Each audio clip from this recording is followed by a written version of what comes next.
Welcome to New York, the capital of the world. My name is Dominic Alfonsetti, and I'm the chief concierge at the InterContinental Barclay. You're right smack in the middle of this beautiful city. Right over here on Lexington Avenue, you have the Chrysler Building, and just up the block here is your fabulous Madison Avenue shopping, as well as the beginning of Museum Mile. Let me show you my fabulous city.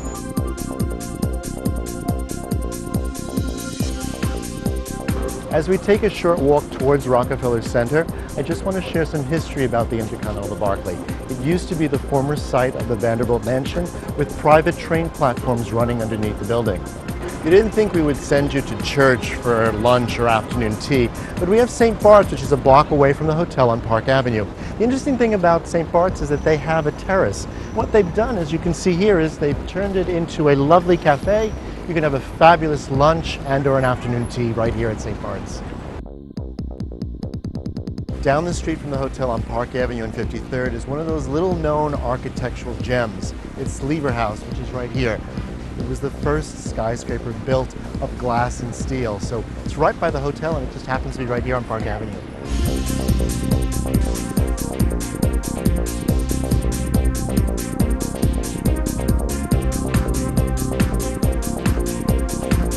Short walk from the hotel is this lovely little park here. It's called Paley Park. It's just a little enclave in the midst of the maddening crowd in Midtown. The best part of it all is that there's a refreshment stand here that has the best hot dogs in town. I particularly like coming up to the top of the rock in the morning. It becomes your own private deck.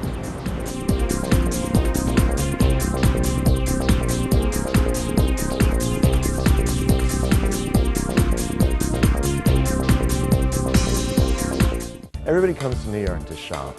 Just outside the doors of the hotel, we basically have the finest shopping on earth, your Madison Avenue, your Fifth Avenue. Lexington has a lot to offer with your shops and boutiques here on Lexington. And for a little break, we're going to stop in my favorite little bistro and patisserie, Payard. Come on, let's go. This is Payard. They have the cafe here where you can have a light bite, or you can have a meal over there in the brasserie. But the one thing I like about Payard is that you cannot leave until you have their chocolate. Have a look.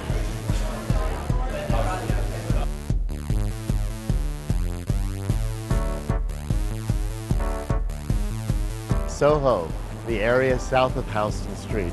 Original birthplace of the modern-day department store. Did you know Mary Todd Lincoln bought her first set of china here? From bohemia to fashion, couture, and designers. You know you're in Soho because you're going to see something like this, a column thinking that it's made of stone, but it's really wrought iron painted white. New York is a place of people who don't usually cook. They usually go out to dinner all the time.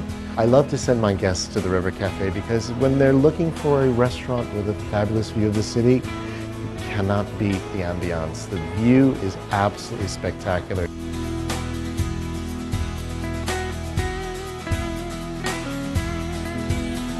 For a unique dining experience, sometimes you need to venture out into the neighborhoods. Let's try Tribeca. Mango happens to be one of my personal favorite Japanese restaurants. There's a 2-ton Tibetan bell. It's suspended from the ceiling.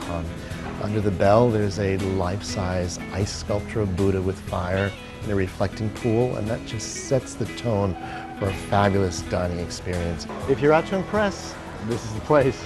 Sometimes restaurants start taking reservations up to 30 days to 3 months before.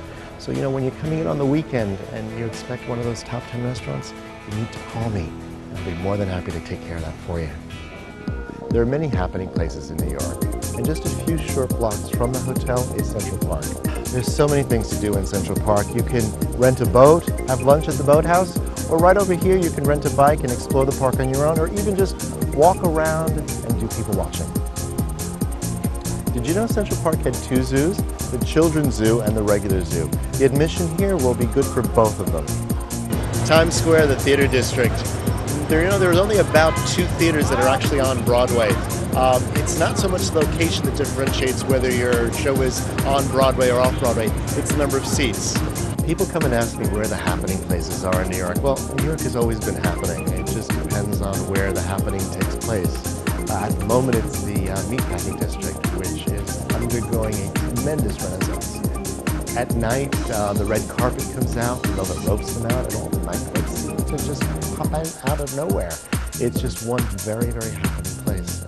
To get into these hot clubs, just see us. We'll make the necessary calls. I hope you enjoyed our little tour of New York, the top of the world. Come and see us and we'll show you firsthand.